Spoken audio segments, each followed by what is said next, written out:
He's another strong veteran player at 48. He doesn't get to play a lot of national events, but performs well when he does. Paul's held off to the right side. Good solid low push away and backswing. Left arm outside for good balance. He stands very upright at the foul line, creating that good loft. Nice stable position.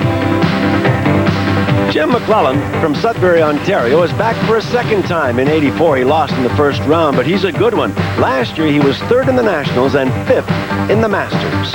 Jim's got a very short, deliberate three-step approach, but he's got a good push away, high backswing, stays low through this slide step area. Again, good balance, but a powerful stroke. Pressure is building up. It's Paul Traynor of Fernie, BC, Jim MacLellan of Sudbury, Ontario. And Jim has been here before in '84. Phil Traynor has his first chance, actually, at this competition. And we should remind you that 16 started this competition. And only 4 will make it to that semifinal round. And then 1 will come out of there as the overall champion. And Paul Traynor just leaves that left corner. Good start from Paul. Again, with most of these players, when they haven't been on TV before, they were a lot of them a little bit concerned about, getting off to that good start. So he's hit the middle. Let's see if he can cover up this corner pin. He's 48 years old. He keeps himself in good shape. About 5'8 and a half, 165. Good shape. He's a fire chief in the city of Fernie, and he starts with a spare. Now, this fella, Jim MacLellan, is from Northern Ontario, Sudbury. He's just 43. Big fella, strong, 210, 5'9", rolls it fairly well. Oh! My goodness. Good-looking pocket hit and just didn't get a break on that corner pin. Either of the corner pins. Split out there and nothing happened. Look at this. 3 pins just blew by everything, didn't they? Both 3 pins went straight back, and the ball. Thought he might have got a break from that head pin bouncing off the side wall, but... It's a wild piece of wood, wasn't it? Tough reaction for him. Jim was in our competition in '84 and lost in the preliminary round. He made $500 actually, 214. Now he's been over 4,000 in 15 provincial final qualifying games, and he's had a 10-game house round of 29.77, which is really good. That's close to 300. That's a hot roll. Jim's a good quality player. He's got lots of experience in both the Masters national finals and the Canadian 5-pin finals. No stranger to match play. Well, last year he was 5th in the Masters in the singles, so, he can play. Pulled it off. Knew he missed that one right away. Actually, he competed at 2 national championships in 1990, last year. Masters and, of course, classified. And he was involved in the Canadian 5-pin bowls national finals. Placed there. No kickback, no break there at all. It's pretty tough. Jim's thrown some pretty good balls in these 2 frames and hasn't gotten a break. I was just going to say, look, the splatter's just not going his way. Very calm fellow, though. Nice to talk to. Sings to himself. You can see his lips moving there. Yeah, he'll be talking to himself after these 2 frames. He does some coaching, works with the youth in his area.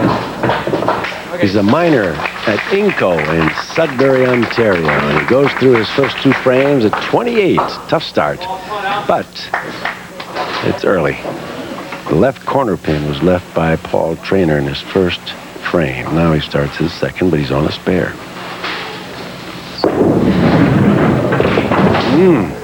Got away with something, I think, there. That was another good shot, actually, Ernie. Paul's another one of our players using their own bowling balls. He's got a 4 7/8 inch diameter ball. A little bit lighter than most of the players are using. It's only 3 pounds 8 ounces. So, he throws the ball in a way that it looks like he's really going to hook, and yet it doesn't hook that much. Now watch it. See, he puts lots of spin, but it doesn't seem to hook that much.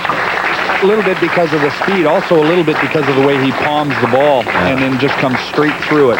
He really doesn't flip it over, in other words. No, not like, for instance, a Mark Zawatsky, who we saw last week. His wife, Betty Ann. Nice lady, Betty Ann, yes. A little nervous, I think, but she'll get through it all. Oh, boy. Again. 3rd consecutive corner pin. He's spared the first 2. They were on the left. Now he gets a chance to clean up the right side. So actually, he's getting the maximum out of leaving the corner so far. He's made good shots on both of these. Holds it fairly well traditionally, doesn't he? Right in the center of his body. And goes straight through it. Good spare again. So he had 3 consecutive corner pins. He did the best he could possibly do. Picked it up on the spare, and he has 3 consecutive spares. We may see Paul make a change. Talked to him a little earlier, and he said that if he ran into some corner pin problems, what he may do is change his target arrow on the lane. Just off the center. One didn't look like Jim got it out on the lane, and that's one of the keys for him. He's got to get the ball down the lane to be successful. Kind of a compact delivery here, isn't it? Gets down pretty well. Solid at the foul line, but you can see there he looked down at his foot to make sure that he had finished his approach in the right position. Yeah, tough time to adjust in the middle of a game, isn't it? But you got to do it. Well, these players have enough experience that they can make those kind of adjustments. And he did there. Good second ball. You bet. Very good second ball. First fill for him. A spare in 3. Couldn't have come at a better time because he trails by half, as you see, 28-56 after 3. But at the top, Paul Traynor's had 3 consecutive spares. But fairly close, actually. Nobody's running away with anything yet. A strike here could do some good, and he got it. There's the good shot we were looking for. Good follow-through and extension on that one. Look at the splatter back here, Bill. It is almost perfect. See, once again, the bowling ball took out the right corner pin, or the left corner pin that time. Good shot by Jim. You bet. Nice work on that pin cam from back. You can really tell what the action is there. Got another. Oh, thought he had it. Another good shot by Paul. He's staying. That was in the left-hand pocket, left the right corner pin. 2 shots in a row. 4th consecutive corner pin. 2 left, 2 right. It's Army bowling, isn't it? That's right. Oh, got it. Well, I'll tell you. Well done spare. I admire the way he's picking him up because that will disillusion a bowler, but he just hangs in there and gets a spare. He's getting the best he can get out of a corner pin. 58 now for MacLellan, while Traynor has 84 in the 3rd and working on a spare. Well, a lot of these players will look at it, though, Ernie. If they get 9 or 10 corner pins in a row and spare them all, they're still looking at a game of 280. And in most match play situations, that's going to get you a victory. That's a very good point you make there, Bill, because if you spare every time in there, you're going to be beating a lot of people. They work real hard on their spare shots, as well as making sure all the strikes. You call that grinding it out, don't you? Right. Yeah. Spare here or not? No. Missed it on the 5th frame. So that string comes to a halt. The best he can do now is add 15 to 104 at the halfway point. And he's given Jim MacLellan an opening here. Boy, he missed that one twice in a row. So he really doesn't do much in the 5th. Only picks up 5 pins. That 10 pins he missed there could make a big difference in this contest. Now, he's reached the halfway point at 109. And it's just reaching the halfway point now for Jim MacLellan, who has 58 in the 3rd and a strike in the 4th. He doesn't like pulled that. Yeah, he doesn't like the way he's delivering the ball. He just smacked his hands and he looked down at his foot. So obviously something is bugging him here right now, and he can't seem to get the tempo or something. One of the biggest things for Jim was to make sure that he got the ball out on the lane, and that time it looked like he just set it down a little early. And he comes back on the other side. Yeah, he's shaking his head, and he said, you know, I adjusted for that. It's not working, so it happens. It's really tough when you have to make the adjustments when you have to win. Well, and there's not much time to make any adjustments in this game. We've only got 10 frames, and we're halfway through. Fortunately, the match is still close. Nobody's running away with it. Well, see, after the 5th frame, it's, let's see, 109 in the total for Paul Traynor, 98 a total for Jim MacLellan. So there's only a total of 11 points difference with 5 frames to go. Nobody's got this locked up. Anything can happen. No, not at all. One of them's got to make a move, though, and start to see if they can put some pressure on the other fella. Well, there's the first one. Good ball by Jim on that one. He got it out on the lane. Good follow-through. And good reaction from the pins. Look at this. You can see the ball just look a little bit of a hook away from the head pin there. Almost too thin, wasn't it? The 3-pin covers up that corner pin. But he just barely got that left side. Just barely nudged it over. But good reaction. Down, you bet. Good reaction. Big strike, too, for...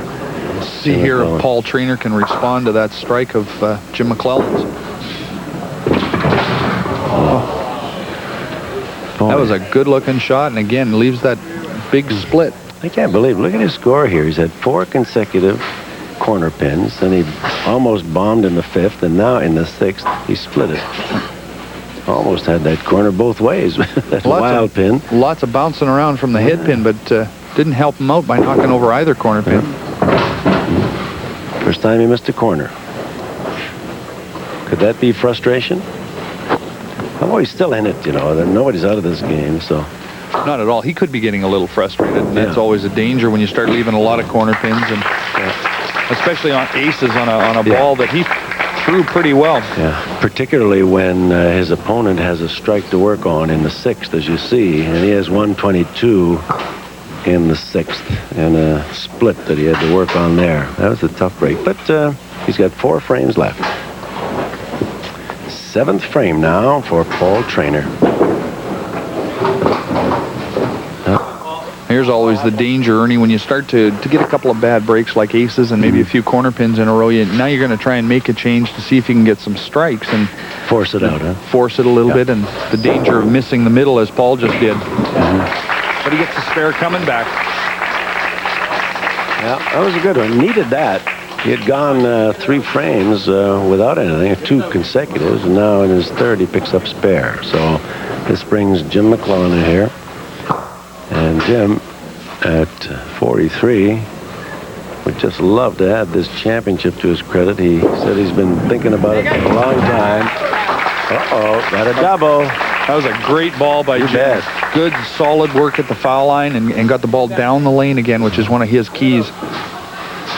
Yes, he's going to take his time here and make sure he's set.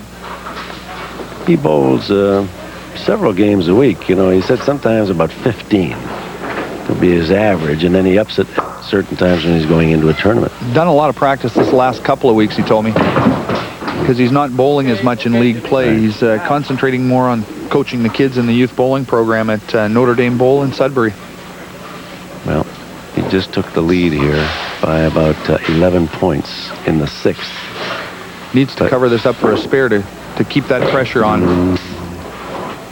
Back and forth, and another opening for Paul Traynor now. I can't believe they're both having such bad luck here. They're popping corners, they're going through the house, splitting, doing everything, and it's still close. It's good to go down to the last ball. Yeah. All right, good cover up by Jim. Gets 15. Now, he has 173 after 8, but it's interesting here because if he strikes, if Paul Traynor comes up and strikes, he will have a total of 152 in the 7th, and we'll have a very close game once again. It might go down to the last ball. Good possibility in this match, Ernie. It's very close because nobody's running away with it. Another good ball by Paul, and a little bit of frustration there. You can see he thought he had a strike. I'm not laughing at the bowling, ladies and gentlemen. I just can't believe that much is happening to both of these players. Good pick. Good spare by Paul. Bet. Well, that kept him in it. This is a very close game right now. 2 frames left for each player. 150 to 158 in the 7th. 173 to a spare and 150 in the 8th. Very close. Traynor and MacLellan. Boy, these are very important frames now. You got to hit it in the middle and get them with the thick, as they say. Oh, there it is. And that was the danger again, as we talked about earlier. And you're, getting a little bit frustrated with a lot of corner pins, and looked like he just forced that one into the pocket. Now that head pin in the 9th has just almost tied the game up in the 8th frame. Picks up the right side. He has to pick up all the stuff here, because the way corner pins are being left and splits are coming, you never know what's going to happen to the opposition. Well, the strikes in this game have really been few and far between, so it's going to be a question of who's going to make the last spare, I think, to win this one. Good pickup there, though, wasn't it? He cleaned it up well. 185 for him after 9. Come on, Jimmy. And now Jimmy MacLellan will roll out his 2 frames and finish. And he may just put this out of reach. for Traynor, depending on what he does. Jim's got a possibility here of 263. 263. Boy. A little bit thick on that one. But he'll take that corner pin. Got to take it. I would say he has to make that corner pin. Look at this fly over the top. You can see the head pin just catch the 3-pin at the top of it as it was going by, and then the 3-pin just lays on the pin deck, doesn't do its job in covering up that corner pin. If he picks this up, he's in good position. Take his time to make sure of this corner pin. Yep, all the way. So, a spare. You see, Paul Traynor can get a total of 45 in his last round. He can go 230. Now, Jim MacLellan can get 248 if he strikes out. So if both players strike out, of course, MacLellan will win. Will he do it? Another try? Oh, no. Another good shot, Ernie. But a good count on the spare. Good count coming back on his spare. Yeah, if he makes this, puts a lot of pressure. Once again, he just avoided a set of aces there. The head pin covered up the one corner pin, but I think he can win it with a strike here. Jim still has a possibility of 231 remaining. Right, but if... And Paul Traynor with a possibility of 230, so yeah. Spare and a strike puts this match away. Yep. Does he get it? Okay. That's a spare. He got his spare. Now, if he strikes here, he'll finish at 231. Paul Traynor cannot do anything. If he doesn't strike, well, 45 would give a total of, let's see, Carl, what do we have? 230 for Paul Traynor. I can't watch. This is too tense. One big shot for Jim. He knows he can end it. Got it. Wow, what a finish. Spare, good shot by Jim MacLellan. 231, and that did it. Wow, he knew what he had to do and did it, but he was shaking his head because he had to do it all on the last ball. And so it brings up Paul Traynor, whose maximum now is a total of 230 if he strikes out. Good finish there for Jim MacLellan, struggling there. Both players struggling, but they brought it right down to the wire. And the head pin there sort of indicates his entire game, doesn't it? That has been the story. Yep. Paul Traynor hit the head pin very well. He just only missed it twice throughout an entire game. Just no strikes at all. Nothing was happening at all. And Jim MacLellan, on the other hand, the fellow from Sudbury, Ontario, the miner from Inco, gets one more pin than this man could possibly get. And that is enough to do all the damage. 195 is what Paul Traynor gets there, while a total of 231 is Jim MacLellan. Look at the scoreboard then. MacLellan, we see, finishes spare, and strike for 231. While, on the other hand, Paul Traynor got the two.